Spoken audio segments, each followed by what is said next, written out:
сні завжди відчувається запах моря. Неважливо, стоїть ти в 100 метрах від нього, хоч в декількох кілометрах, але ти його безусловно відчуваєш. Отак і я відчувала вдома запах моря, стоячи біля свого вікна. Отак і я відчуваю зараз, стоячи біля вікна в чужому мені місці, в Кременчуці. Дивовижно, правда? Моря нема, а запах відчуваєш. Я застрягла поміж двох реальностей. Я завжди була людиною, яка дуже любить своє життя. Але одночасно з тим бажання жити особливо не було. А потім настав всім нам відомий лютий, який лютував як ніколи. І вчепився своїми іклами настільки сильно, що не відпускає досі. Та, мабуть, ніколи і не відпустить. Тоді вперше я відчула, що таке тваринний страх. Коли ти чуєш свист бомби, або ще страшніше звук літака. І ноги автоматично несуть тебе до підвалу, який, до речі, як з'ясувалось, не врятував би тебе. Оці ноги, що автоматично несуть до підвалу, кажуть про бажання жити набагато більше. Ти не роздумуєш, хочеш, не хочеш, ти просто береш і біжиш.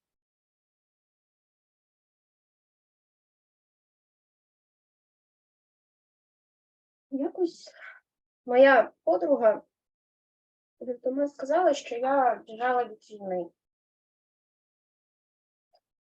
Але я не біжала. Я залишалась в Маріуполі до останнього. Не дивлячись ні на які тваринні страхи, на свист бомб, літаків. Я залишалась. Бо як це так? Це ж мій дім. І це до мене прийшли. І я маю повне право бути в своєму домі. І ми залишались, бо були повні сподівань і надій, що наш дом залишиться нашим. Але з часом ми виїхали. І коли ти усвідомлюєш, що в тебе є мінімум, чого взяти з собою, а ти намагаєшся взяти якомога більше, щоб куди ти не приїхав, ти ніби завжди був з домом. Але ж ви розумієте, тоді неможливо забрати з собою. Ми поїхали. Як виявилось, окупація страшніша за бомбардування. Навіть не страшніша, а більш гидотна. З цих рашистських і ДНРівських виблядків. І от я тут і зараз. Але тут і зараз мене нема. Я чую запах моря і ніби вертаюсь туди, додому. Ніби запах моря кличе мене. Я ніколи не була морською людиною, не дуже, не можу сказати, що не могла жити без моря. Бо воно ж завжди поруч, воно нікуди не дінеться. Захотів ввечері, завтра вже поїхав. Що там?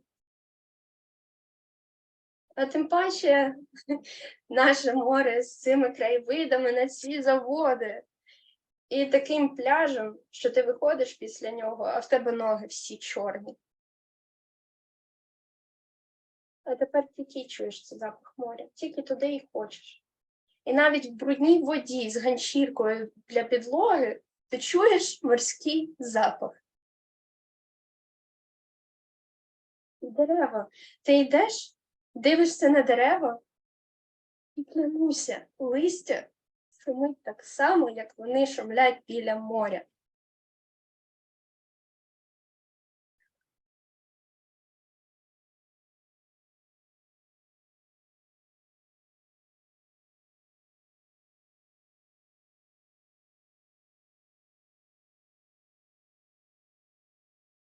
А тепер хто я? Біженка, переселенка, чужа. І всі ці фрази, як добре, коли всі вдома, вони настільки жорстокі, бо я не вдома. І я не буду вдома. Бо давайте будемо відвертими. Ті, хто кажуть, що от ми відбудуємо Маріуполь, його не відбудовувати треба. Його треба будувати наново. Бо його настільки бездушно знищили, не лишивши нічого.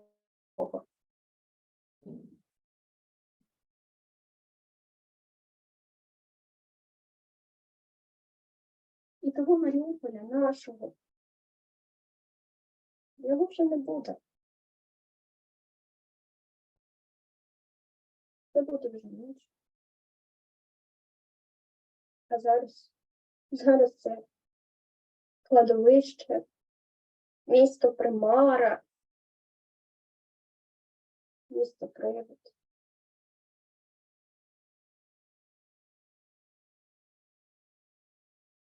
І ми, як ті равлики, носимо дім з собою. Але десь там в голові, десь в серці.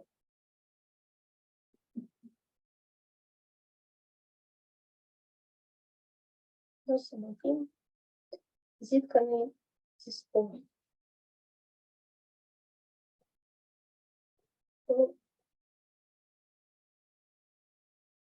Його вже немає.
Мені страшно жити з війною всередині себе.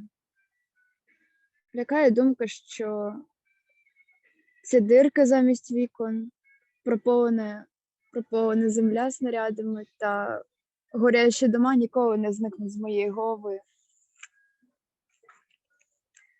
Хоча, знаєте, а ніби все добре вже, ніби я живу нове життя, і моментами здається, що нічого навіть не було. Мені стає дуже незручно, коли хтось на мої слова, що я з Маріуполя, починає мене жаліти або казати, що це жахливо. Я починаю дуже швидко посміхатись та казати, що все добре. А потім мене наздоганяє думка, що я сказала щось жахливе, і як можна казати, що все було добре, коли стільки людей в Маріуполі постраждало. Але при цьому я не можу зрозуміти, що я також постраждала. Коли я про це думаю, мені стає дуже соромно, бо в мене ж є руки і ноги, всі мої рідні живі. Та й вже пройшло стільки часу, що на що я можу жалітись? Але ось моє тіло не вірить, що все добре. Я все ще дьоргаюсь при гучних звуках, все ще тремчу, коли починається тривога, та все ще чую тривогу, коли її немає. Знаєте, лягаєш спати, а в тебе в голові починає верещати тривога, ти дивишся в телефон, а її немає. І я не знаю, як з цим бути. Я не можу забути того літака, що дуже-дуже дуже низько летів над нашим будинком, і було відчуття, ніби зараз все злетить, а ми з моєю сім'єю, як маленькі діти, ховались під ковдрою, лежачи в коридорі на підлозі. І накриваєш нею з головою, думаю, що це нас якось врятує. Я все ще пам'ятаю кожну сварку, кожен мат, кожен крик, який був сказаний в моїй квартирі на фоні стресу від війни. Я все ще пам'ятаю ті жахливі спишки, після яких відбувається вибух. Пам'ятаю останні 2 спишки, після яких в нас в квартирі вилетіли двері, на нас полетіло щось з підлоги, та нам довелось покидати наш дім. Пам'ятаю, в той момент ми вийшли в коридор нашого побитого вже без вікон, без дверей під'їзду, та побачили ще одну. Тоді мій відчим просто як ненормально закричав: «Сука, да вони ж нас вбивають, як кроликів!»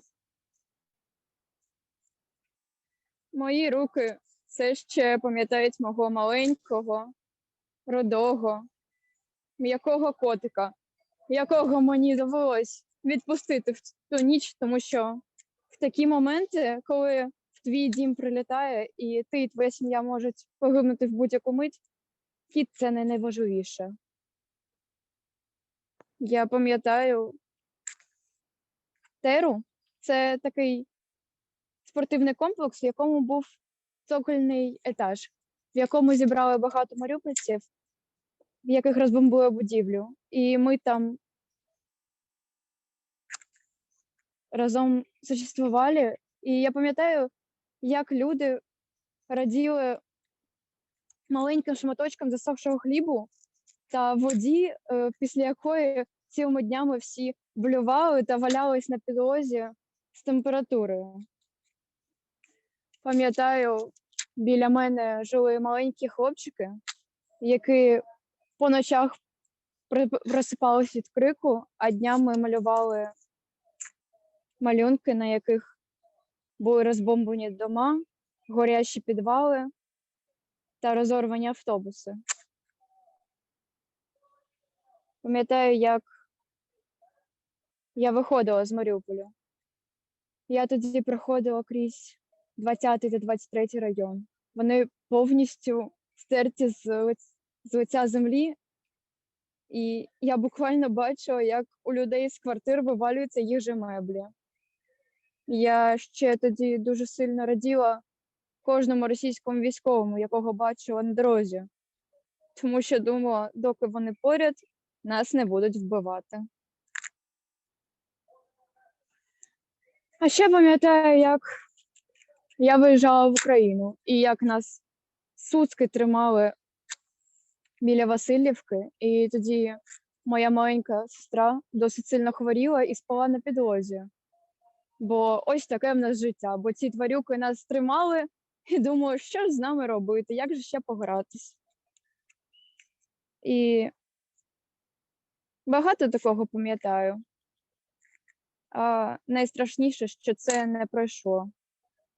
Мені все ще сняться жахливі сни, в яких в мене, мою сім'ю та мою будівлю летять снаряди. Я все ще плачу над фотографіями Маріуполя і все ще не знаю, як далі жити. Хоча стільки часу вже пройшло. І навіть зараз, коли я вам це розповідаю, мені досить незручно, бо те, що трапилось зі мною, це не найгірше. Насправді, ось нічого такого. І це дуже страшно, що навіть мені з моєю не прям якою складною історією дуже-дуже складно жити. Я постійно знаходжусь в стресі, небезпеці і в стресі, а уявіть, як іншим людям, які пережили ще більше. І не знаю, це дуже лячно.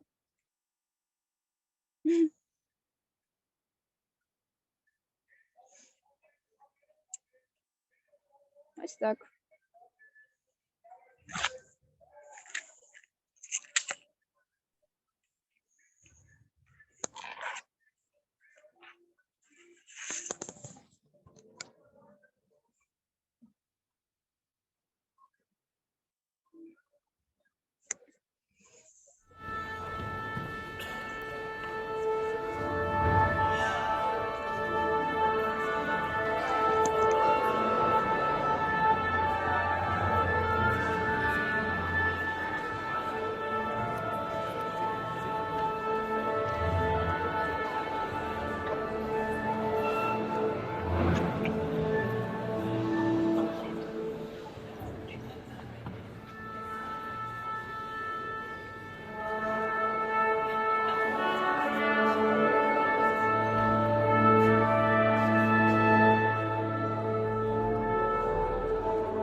Живу дуже далеко від дому.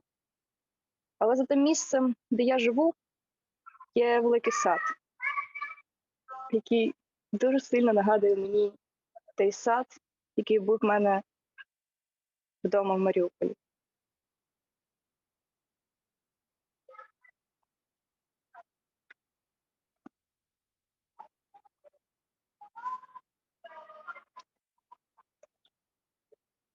Десь за півроку до війни ми з бабусею утеплили наш дім. Ми вклали це дуже-дуже багато грошей.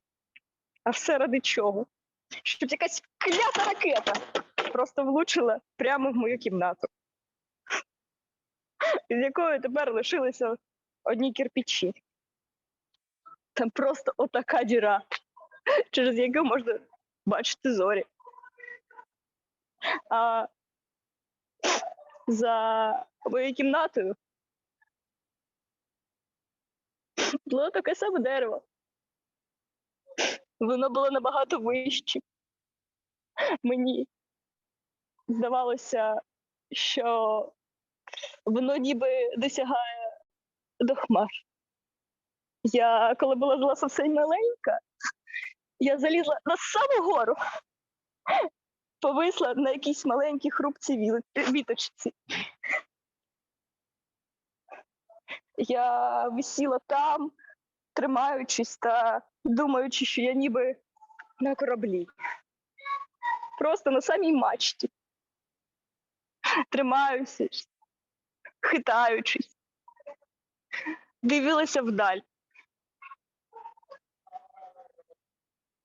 Але я, мабуть, поступилася, або, мабуть, був сильний вітер, що я просто взяла і зірвалася вниз.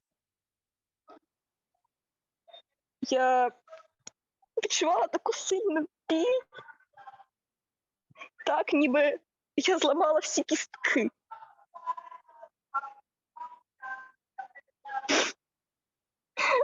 Але після того я кожного дня все одно приходила і поливала цю яблуню.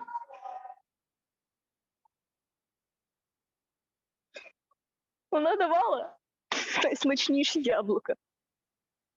Ми їли їх просто цілу зиму. Але замість неї, замість моєї кімнати, просто діра. Там не залишилось нічого.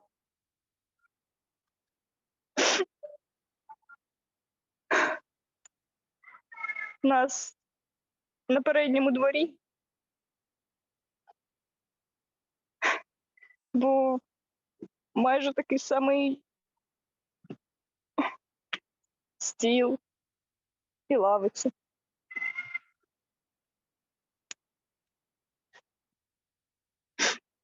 Ми сиділи тут разом з бабусею. Зранку чи ввечері, коли починає перепікати сонце, світити прямо в очі, прямо як зараз.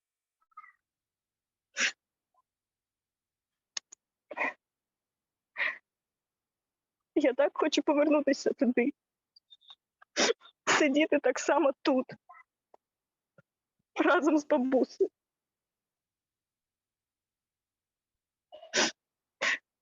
Я не знаю як, але тільки в неї виходила просто найсмачніша картопля з куркою. Ні в кого, навіть в мене, не виходило повторити це. Хоча кожен раз, коли мені було погано, ми сварились, кричали, то я говорила, що я просто поїду додому.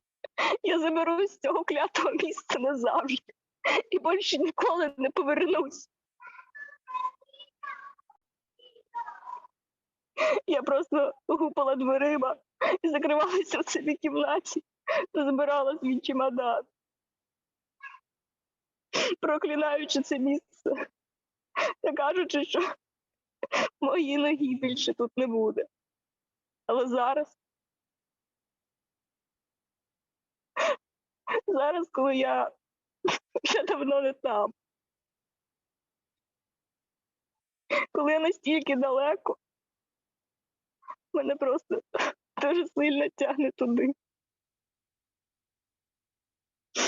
Як би не казали, що це така дурна ідея поїхати туди, в той окупований Маріуполь, що його вже немає, але там є Інді. Він все ще стоїть. Там немає моєї кімнати та Бог з нею. Там залишилася моя бабуся, яку попри все, що я казала їй тоді, чи казала, коли була зла, я її дуже сильно люблю. І я дуже сильно хочу, щоб вона була поряд. І я дуже сильно хочу їй зателефонувати.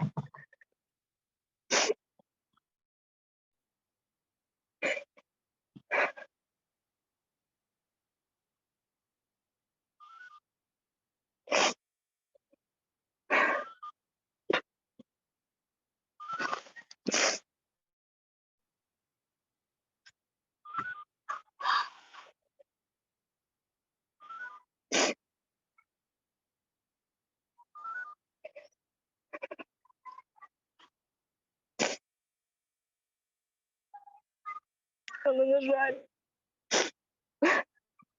в Маріуполі зараз буває дуже погано з інтернетом. Та іноді я просто не можу до неї дозвонитись. Хоча мені так потрібно почути її голос прямо зараз. І просто сказати їй «Привіт, ма».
Сейчас я в Финляндии, но в мае прошлого года я был в Мариуполе, сидел возле костра, смотрел на варящийся суп, подбрасывал туда в костер, в смысле, дров, чтобы суп продолжал вариться. Сидел, наслаждался теплом, читал книгу.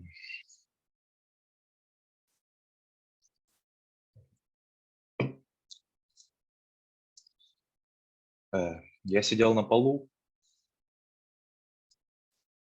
смотрел стрим, на котором говорили, что в Киеве летят ракеты. Я смотрел, зашел отец, сказал, что выключили свет. Было 25 февраля. Я еще немного посидел,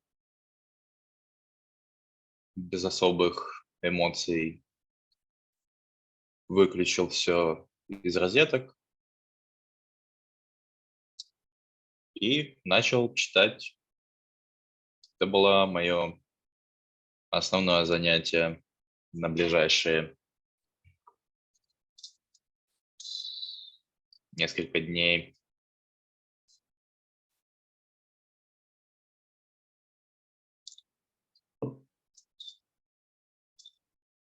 Я смотрел из окна и видел, как люди с чемоданами идут к своим машинам, несут своих питомцев. Я думал, вот питомцы этих людей, о них заботятся, и им, видимо, есть куда ехать. Потому что нам, как известно, ехать некуда. Нас нигде не ждут, кому мы и нужны. Получается, если тебе некуда ехать, ты никому не нужен, то тебе нужно смиренно принять смерть.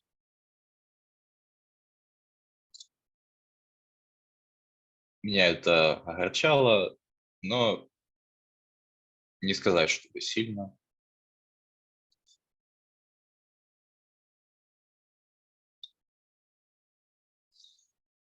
Просыпаюсь в подвале. Вокруг храп, но мне уже все равно, можно спать и так. В одежде, на двери уже как-то и без разницы. Единственное, что приходится ходить на улицу в туалет, но на улице, благо, было довольно светло, потому что горел соседний дом. Освещал улицу, и даже без луны и звезд все было хорошо видно.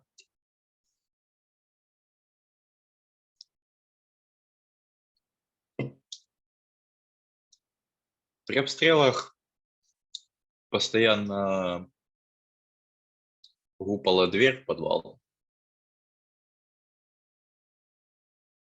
Она то отходила, то захлопывалась опять.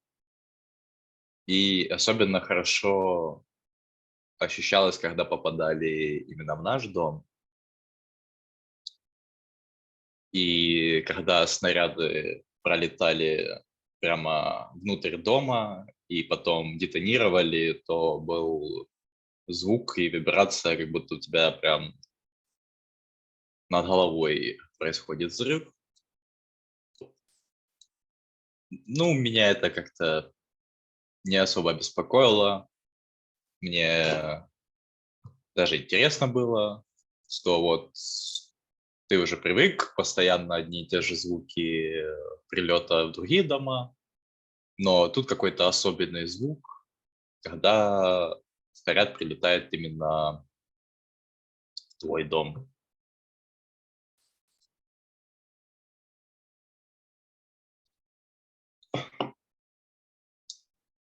Я лежал дома, не хотел идти в подвал. Там у меня ноги мерзли, очень болели, видимо, из-за нервов.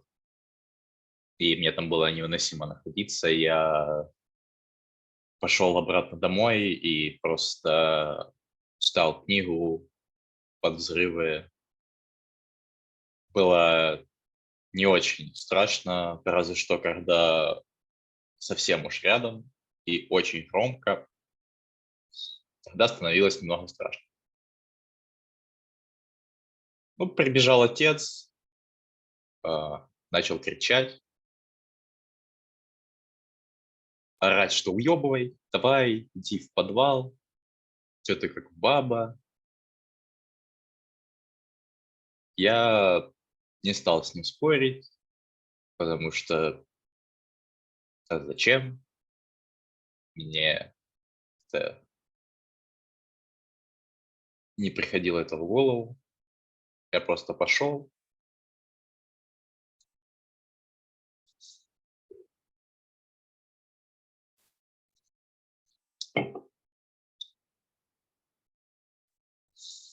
Шаримся по квартире в поисках документов. Зачем они нужны, эти нам документы, не знаю. Но родители считают, что эти документы мне очень нужны. Значит, мы будем их искать. Вокруг темно. Мы пытаемся что-то найти. Фонариком светить нельзя. Потому что может опять нам в дом что-нибудь прилететь.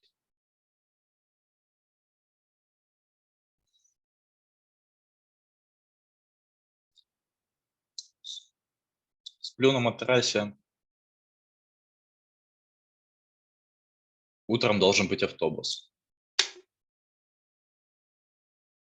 Я встаю, иду на улицу, ждать автобус. Автобус все не едет, но я продолжаю ждать. Он приезжает, человек начинает называть полные имена, ему говорят, называй фамилии, он продолжает называть полные имена, слышу свое, иду в автобус. Запирают паспорта, я спокойно отдаю, не чувствую никакой угрозы. Фотографируют, снимают отпечатки пальцев, дактилоскопируем.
Море, Темнота, Квіти. каміння, пыль, Слышу шоколадка, сорео, коридор, печиво, сиденье на полу, вибухи, тріщини, пыль, дах, темнота, враження, пыль, подвал, хвилі, вогонь, корёжная каміння, терка, пыль, каміння, темнота, подвал, тріщина, море, тень, печиво, темнота, додому, тиша, подвал, печиво, пыль, темнота, тріщина, додому, да, пыль, темнота, пыль, печиво, хвилі, темнота, пыль, вибухи, темнота, море, темнота, пыль, темнота, шоколадка, сорео, море, пыль, темнота,